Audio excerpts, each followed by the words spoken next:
This podcast is brought to you by cyber attacks can be prevented. Checkpoint. You deserve the best security. Israeli election results are in, and after 5 rounds, there is a clear winner and a clear loser. We have a lot to talk about. This is an early edition of Unholy. I'm Yonit Levy of Channel 12 in Tel Aviv. And I'm Jonathan Friedland of The Guardian, usually in London, now on the road, covering different elections in Atlanta, Georgia.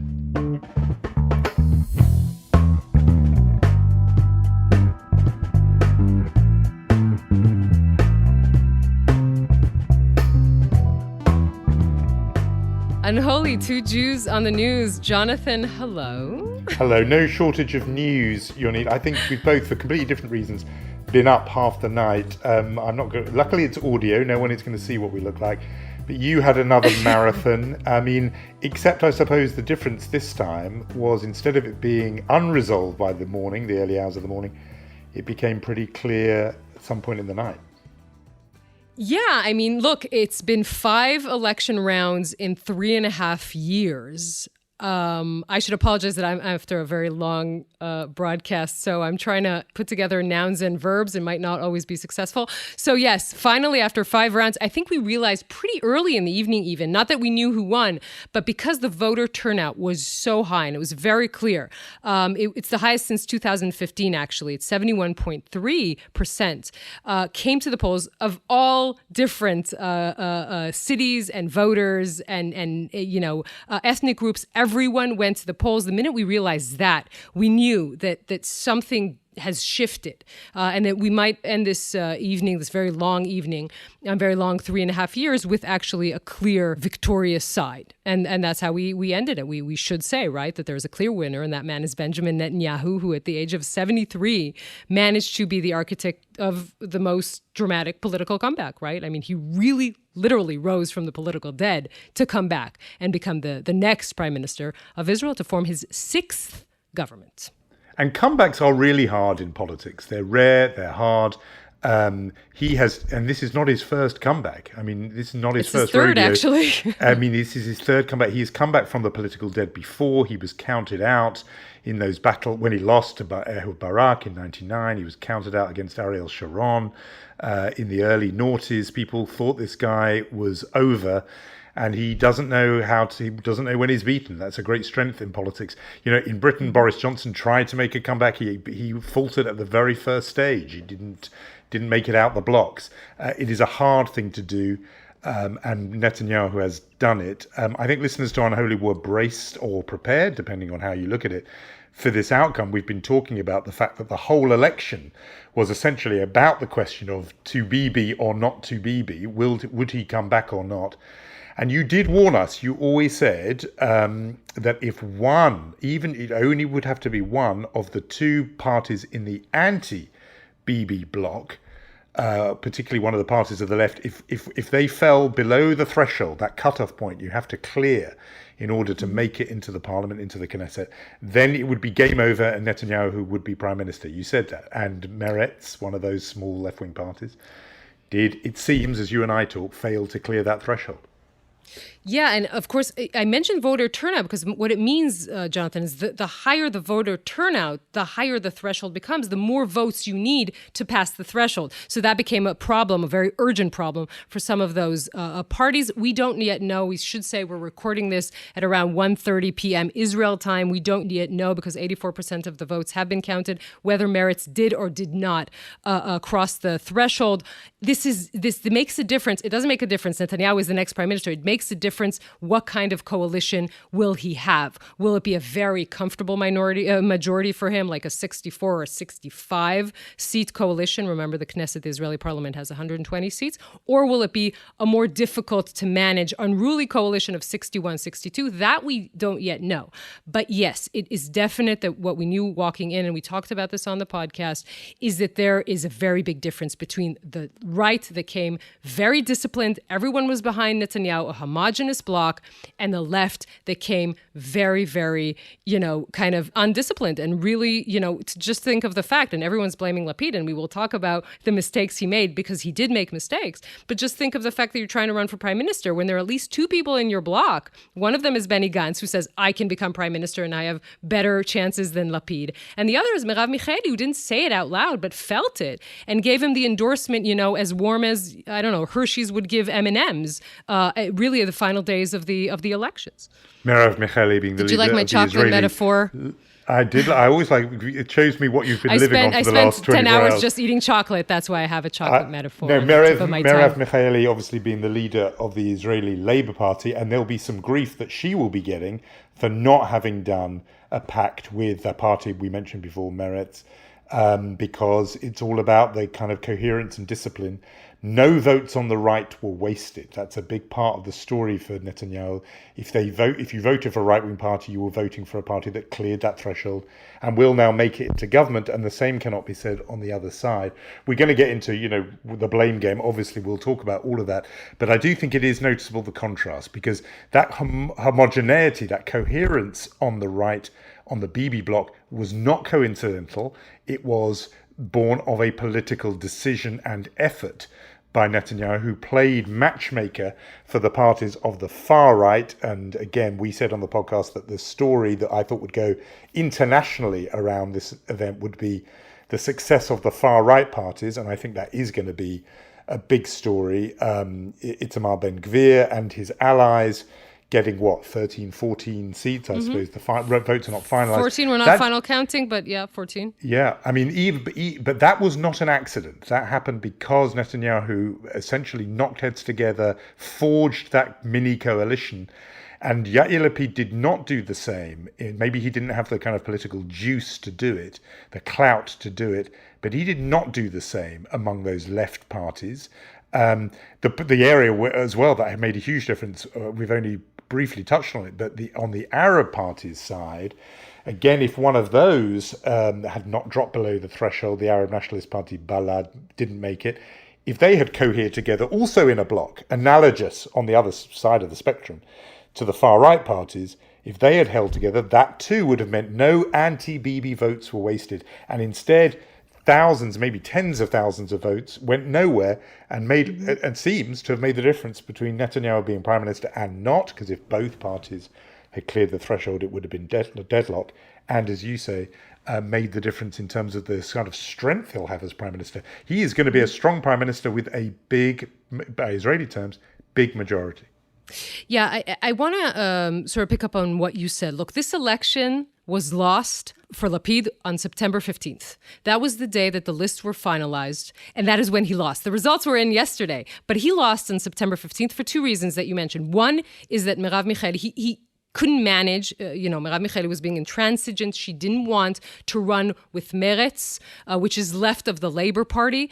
Just let's give a perspective for our listeners here, right? 1992, Labour Party, Yitzhak Rabin, and Meretz ran and got together 56 seats. Today, 4 seats for the Labour, and we don't yet know if Meretz passes. Now, that's a bit of a manipulation on the data, because obviously Yesh Atid by Yair Lapid took a lot of the left-wing voters that used to vote for Labour. But this is what happened on September 15th. Meretz and Labour did not run together. The lists were finalized. And the second thing that happened, and you mentioned this, the joint Arab list split apart. Hadash-Tal, which is more the communist party and maybe the middle-class Arab party, ran separately from Balad, the Arab Nationalist Party. That burned, and we now know, more than 120,000 votes if they had run together. And of course, we should say Balad is much less palatable for the Jewish electorate, but if they had run together, that could have formed a bloc that would have stopped Netanyahu. Not all of this was Lapid's under his control, but surely part of it. Another thing that we don't talk about enough of why Lapid lost, the man who wasn't there, Jonathan. I remind you, the man who 4 months ago was still Israel's prime minister, Naftali Bennett. And if Lapid had done everything in his power, and he didn't, to keep Bennett in the game, I think Naftali Bennett could have brought in the vote of the soft right and of the soft religious nationalists, who in this election had nowhere to go. I'm talking about the right wing that doesn't want to vote for Netanyahu. They didn't have anywhere to go. No one really took their votes. And I think that if Naftali Bennett was still a player in this game, that could have been a different story. Very interesting, because I just assumed his withdrawal from politics was non-negotiable. But you're making the point that Lapid could have leaned on him, worked on him, and kept that party in the game, and they would have taken maybe 4 or 5 seats, but that could have been enough. I suppose there was the Gideon Sa'ar New Hope Party. That's a sort of right-wing anti-Bibi party, but it's a... Right, but they ran with Gantz, and the minute Gantz talked about a Palestinian state, that lost that momentum of being a soft right party. Just think about this again. In Israel, a party run by a former chief of staff, Benny Gantz, it has another former chief of staff, Gadi Eisenkot, got less seats in this election than Itamar Ben-Gvir and Bezalel Smotrich of the extreme right, and we should make this note again and again. Never in the history of this country has the extreme right received this much power in the Israeli parliament. So we should talk about that. There have been warning signs of how this is going to play internationally. Friends of Israel politically, including the United States, Senator Robert Menendez, others have been warning that they will pause before embracing a government that includes the likes of Itamar Ben-Gvir. I'm also thinking, just at the level of social media, there are so many things that are sort of quotable from Ben-Gvir and his partner Bezalel Smotrich, saying, Ben-Gvir saying, "I don't like Arabs, I don't like to be next to them." Smotrich, one of his partners, is a unabashed, unapologetic homophobe. These are things that will be, they're memes, they're tweetable. They are going to be very easy for people to say, how can Joe Biden shake the hands of Bibi Netanyahu when in Netanyahu's government is a minister who has said this, done this, etc. The policies of Ben-Gvir, we've talked about his supporters chanting, and again it's happened last night, death to the Arabs, and people heard it at this victory party, and then the party spokesman says no, they were shouting death to the terrorists. This same game again. This is a party, I would call it, you're in a different position from me. You are studiedly impartial, but I can say that I consider this to be a party of Kahanism and therefore Jewish fascism, followers of the late Rabbi Meir Kahana, who was assassinated in 1990. These are his political heirs. I mean, Itamar Ben-Gvir, until recently, had a picture on his wall of Baruch Goldstein, the murderer of, I think it was 29 Muslims at prayer in Hebron in a mosque in 1994. This is a mass murderer, and his picture is in an honored place, or was, in the home of this man who now will be a minister, and a powerful one, in the Israeli government. That causes huge problems, I think, for Israel's defenders, for its diplomats, for its political standing, and for the country itself, and what will then be unleashed. But I'm keen to hear from you on this particular point, what you think this government is going to do. But I mean, just the symbolism of the people's back catalogue. But if things go as we're saying, he will have the muscle, Netanyahu, to do a lot. He'll have a big majority. What's going to be in his sights, do you think? Well, I want to pick up on the Itamar Ben-Gvir thing, and that would lead us into what Netanyahu plans. Look, one of the smarter campaign strategists said to me something on air yesterday that I sort of understand. He said the campaign that the center left had against Itamar Ben-Gvir was a boomer campaign. I asked him why. He said, look, 30 years ago, right? We should remember this. For my generation, really, the most important event that happened in our early adulthood was the assassination of Yitzhak Rabin. As you said, Itamar Ben-Gvir, a radical person at the time, celebrated the murder and was a part of the incitement that led to the murder, right? And that is what the center-left used against him in this election. But again, if your voters are 48% under the age of 34, they don't really remember this event that was so seminal for my generation. So that is important to understand. And again, I think there's a delayed reaction here. I'm just going a little bit into the weeds of why he was elected and why he is now so powerful. Look, remember the big tectonic shift in Israeli politics is 1977, right? The left that has led the country from 1948 loses power to Menachem Begin. Why did that happen? In a way, it was a delayed reaction to the Yom Kippur War in 1973. And here as well, I think the Itamar Ben-Gvir getting so much power is a delayed reaction to what we saw in Guardian of the Walls and the skirmishes between the Jewish and the Arab community. Everywhere Itamar Ben-Gvir would come with his loaded gun, either metaphorical or real, and most of the Israeli population would look at it and say this is a provocation, but a lot of others would say, oh, look, he's showing up everywhere, right? So that added to his popularity. Now, this is important to understand because this is a man that the minute he steps into government and he wants to be the head of the minister who holds the police portfolio, he has a lot of big dreams, right? I think that might maybe squeeze him down to his actual size and not to this a very big party that he now is one of their leaders. Now, you asked about the plans, and the reason I went through this very long route of talking about Itamar Ben-Gvir is that one thing that we keep forgetting when we talk about him, and you talk about him, and we talk about him being an extreme right with relationships to the Arabs and the Palestinians, all through that prism.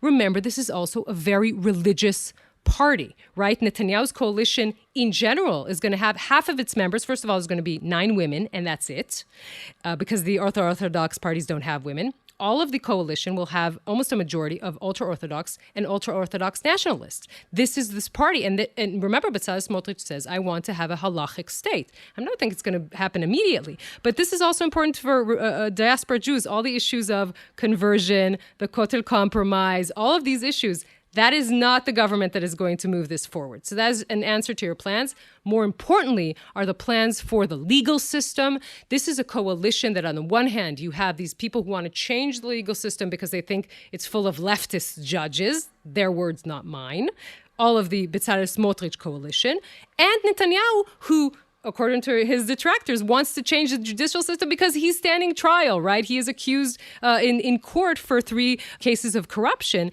That will come together to weaken the judicial system in this country. I remind you, Jonathan, that we don't have 2 houses of parliament. The only thing we do have is judicial oversight. Every basic law can be changed in this country with a simple majority. That is going to be the biggest issue as we begin Netanyahu's 6th government. That was a very long answer. I'm going to shut up for a while now and you talk.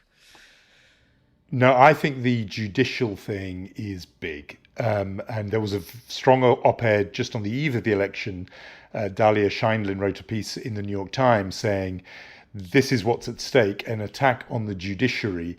And this has a long history. I think we've talked about it on the podcast before, the place of the Supreme Court as the last bulwark defending Israel's, in effect, unwritten constitution, but often restraining the decisions of the elected parliament and saying, and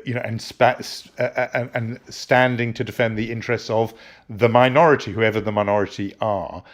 Now, some of that is eroded in recent years, but it has always irritated the right. It's irritated Netanyahu for very direct reasons, given his own legal entanglements and the corruption charges that he faces and the trial that still goes on, even today, against him.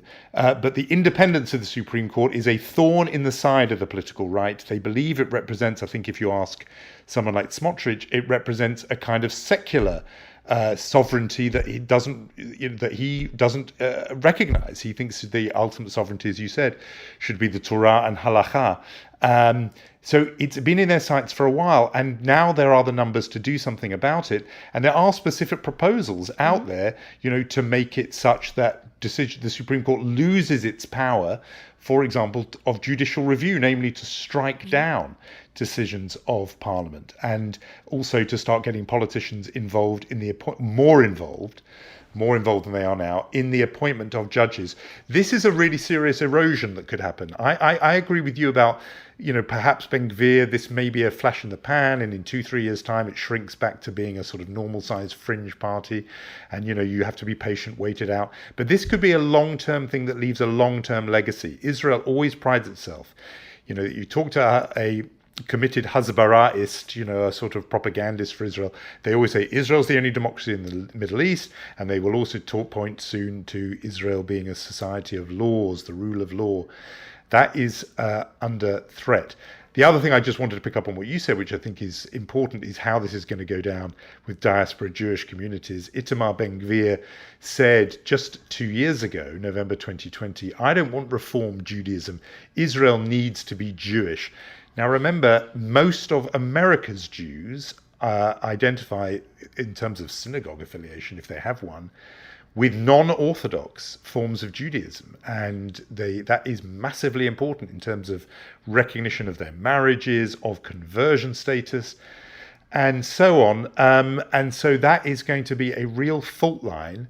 And Netanyahu likes his relationship with America. These days, perhaps he prefers the relationship with American Christians than he does with American Jews. But these are going to be divisions and to come, I think. And lastly, I think you were absolutely right to mention the Rabin assassination. I think you talked about a seminal moment for your generation. You'd have been at the very young end of that generation at the time. Maybe that's partly the impact it had. But there was Ben Gvir, as you said, inciting, and this line, he got very close as a sort of an attacker to the car carrying the former prime minister and said, we got to his car, we'll get to him too. And that was a matter of weeks before the assassination. So Ben Gvir is really marked by that episode. It's not a coincidence. And he now is going to have not just a seat in Parliament, which would have been shocking. Which he already has, by the way, since the last election, of course. Right, of course. But not just presence in the Knesset, but now a big seat at the cabinet table.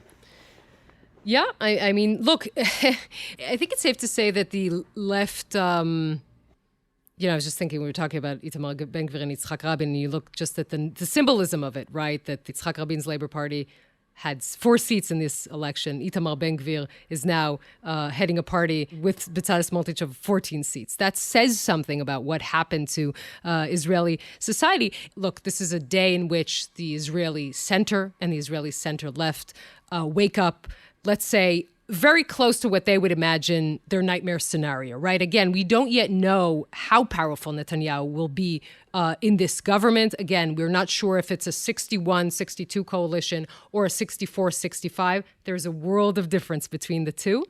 But definitely having a coalition that has Netanyahu and the ultra-Orthodox and the extreme right is a nightmarish scenario for the center and the center left.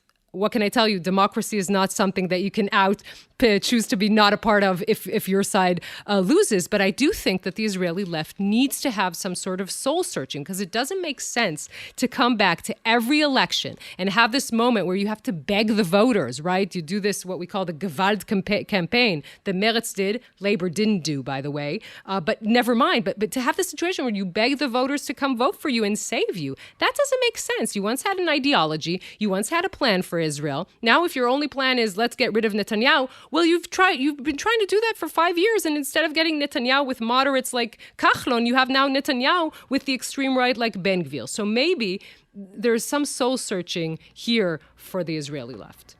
I definitely agree with that. I think that absolutely has to be. I wondered what kind of flack the leaders of Meretz and particularly Labour, because it seems like Merav Michaeli for Labour was the obstacle to doing a deal. That's a classic case of the narcissism of small difference, I think. Mm-hmm. I mean, for them, I can imagine it's huge, historic, ideological. They feel this huge gap. This was, when the rise of Ben Gvir and Smotrich's party of Jewish fascism. And I do commend people, and you say, it's partly generational. If you don't know what the impact of Meir Kahane and what kind of person he was, do look up some stuff about him, because these are his children politically, and they are back in. That threat should have made people on the left and centre left put aside all their differences and have a united front against that danger. They really should have done that. And we talked about it actually a year or so ago when the outgoing coalition, or more than a year, was assembled. It would have been right, when there is that soul searching, there has to be a place in there for Arab political representation. There just has to be.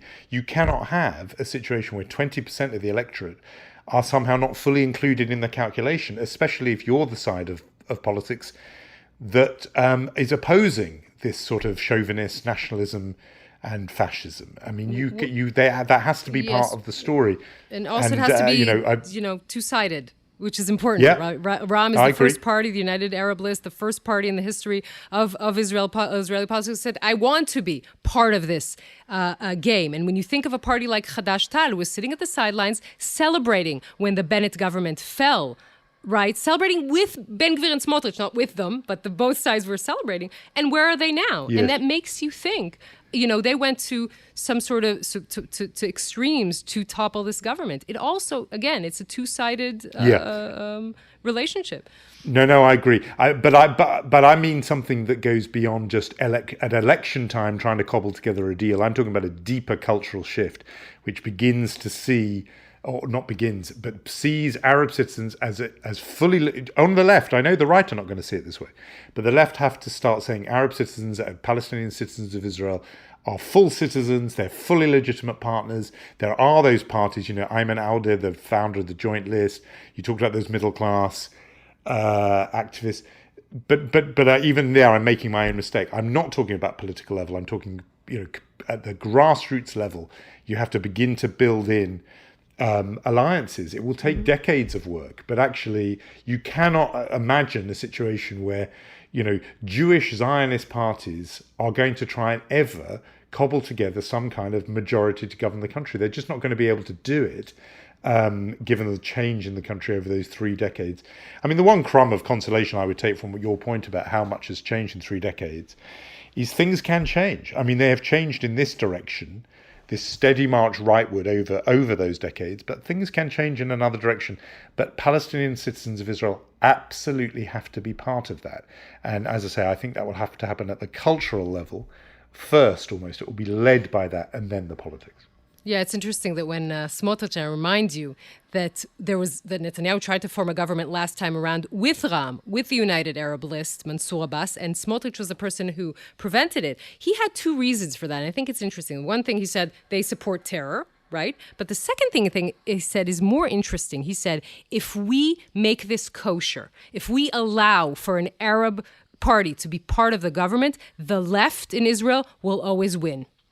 And I think that is an interesting point that he made and kind of got, maybe hushed in the whole din of the elections. But that is what he realized. He's a very savvy politician. And what you're saying is, yes, this is something that the left needs to realize, that you have to bring in the Arabs and those kinds of parties. Again, it's a difficult thing to do. Remember, Hadash-Tal came out after the killing of terrorists in Nablus and said these people are martyrs. So that makes it very hard for the Jewish population to bring them in. It's not as simple. Yes. It's incredibly hard. I don't deny that at all, how hard it is. I get the sort of cultural shift this would entail. But Smotrich's premise there that it would make them kosher. How can you say, not about the political parties and their leaders? I understand the problems with that, but you have to be able to say full citizens of the country have to be, by definition, kosher participants in the democratic process. They have to be. And I would say that the Israeli left have not fully grasped that truth over decades. I'm talking really since the founding of the state, 40s, 50s, 60s, 70s.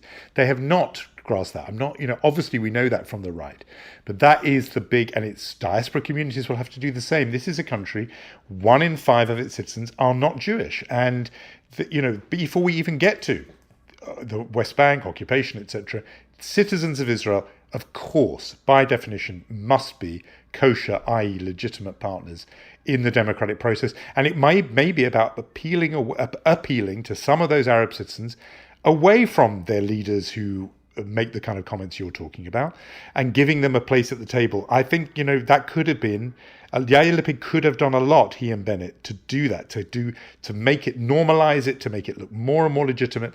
How can it be so legitimized and normalized that Israeli Jews go happily to Dubai, celebrating the Abraham Accords, loving posing with their new, friends in the region, and not say it's equally legitimate, more legitimate, because it's democratic to sit there with, friends, neighbors, fellow citizens in their own country. This has to shift.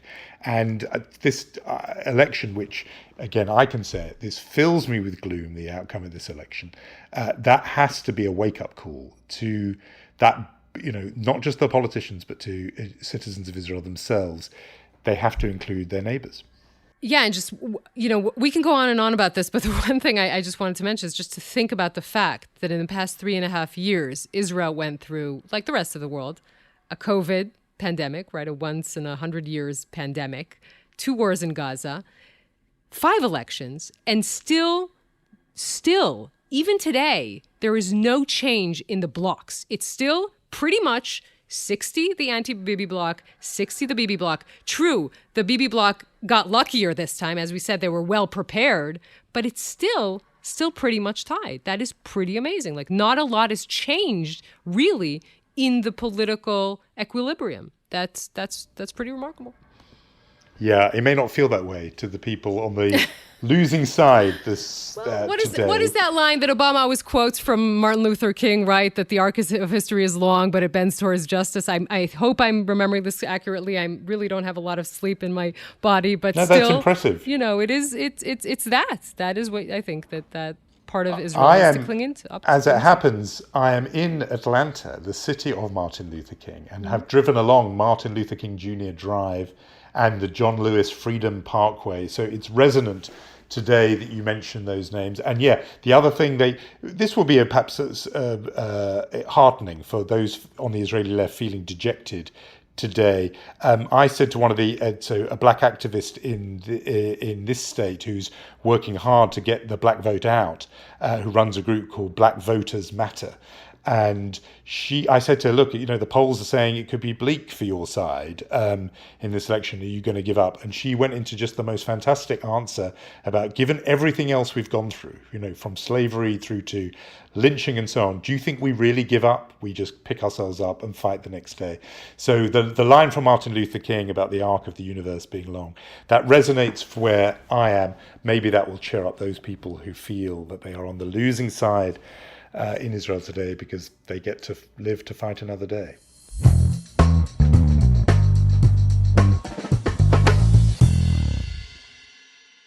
So we have some awards to give out. We observe our tradition no matter what's going on with the rest of the world.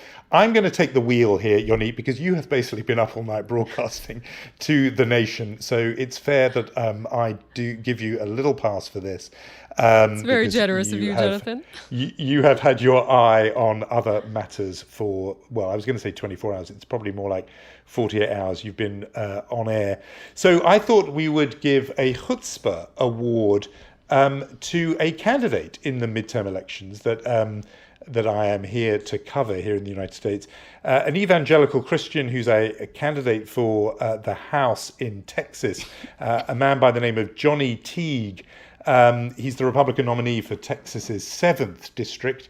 But he has a sort of life on the side. He has a side hustle, besides being an evangelical pastor, of publishing books, sort of amateurish fiction. And in 2020, he published The Lost Diary of Anne Frank, a novel, imagining Anne Frank's final days in Auschwitz and Bergen-Belsen. I think that would be enough, actually, to qualify him for a chutzpah award, thinking that more than enough. He can pick up where she left off. But get this, in his account, Anne Frank, in her dying and last days, seeks to embrace Christianity. She sees the word of Jesus before she is murdered by the Nazis. He defends it, saying this is a book that picks up where her original journey left off. And he says he interviewed Holocaust survivors and visited the Anne Frank house. But there he has his Anne Frank character saying, I would love to learn more about Jesus and all he faced in his dear life, with a capital H for he. Where is the Messiah? Did he come already and we didn't recognize him?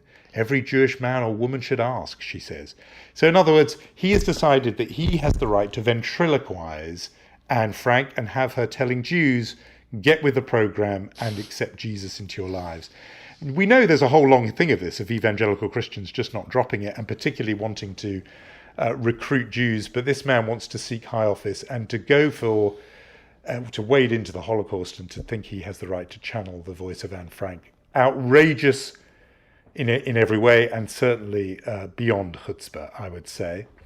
And then also staying with the United States, because that's where I am, I think we have a collective Mensch award to hand out to a group of, well, to my eye, they look like Jewish teenagers, I think Jewish students, who lined up in the visible front row seats for a game of the Brooklyn Nets basketball team, a home game on Monday, and wearing matching blue shirts, which just said in plain white letters on the front, "Fight anti-Semitism." And they eight fans did that in a line, making sure they were absolutely visible courtside. And they did that so that they would be noticed by the guard for the Brooklyn Nets, star player Kyrie Irving, who had posted last week a link to an anti-Semitic video online. And they thought they would take this stance, or a video they thought considered anti-Semitic. They thought they would take this stance by catching his attention. And he appears to have done that. He appears to have noticed them and seen them. They said he gave them a kind of sarcastic thumbs up. The reason I thought we would give them the Mensch Award is not so much the gesture, although, many people will admire that. But one of the leaders of the group said, the reason we did it, we don't fight hate with hate, we fight with love. And addressing their favourite basketball player, we still love you, but we have to wear the shirts.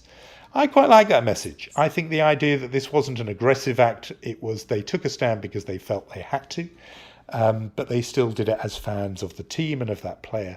I think, four of them, very young, taking a stance like that, good for them. So a mention of the week to those 8 fans of the Brooklyn Nets who took a stand at courtside. Very nice. See, you're left to your own devices. You choose great chutzpah mensch. This could be a tradition. I'll just sit the sidelines and you do the whole thing. Just the ending. I'm not going to let you do that. That you have the exhaustion pass. Well, I was going to say once every six months when you have another general election, but you actually it may be several years before there's another election, given the outcome of this one. Could be. Because it should be, by those numbers, a stable coalition. If you have enjoyed or at least found stimulating and helpful, perhaps even therapeutically, this episode of Unholy, remember, do tell your friends. You can find us at Unholy Podcasts on Instagram and on Facebook. Do comment there. We often pick up points you make there. And we have some thank yous. And we will say our thank yous to Gaia Glaser, Omer Primatz, Nir Yamin, Rom Atik, and Yair Bashan. And Jonathan, thank you for being so patient with me during this whole election season. Now I'm going to open the very long list of things to do after the elections, and we shall obviously meet next week. I think first on that list is getting a good night's sleep, Yonit. I think that is essential. I wholeheartedly agree with you, Mr. Somehow you managed to hold it together for this, but you need to catch up on sleep, and we will catch up with all of you next week. So see you then, Yonit. See you then. This podcast is brought to you by Cyber attacks can be prevented. Checkpoint. You deserve the best security.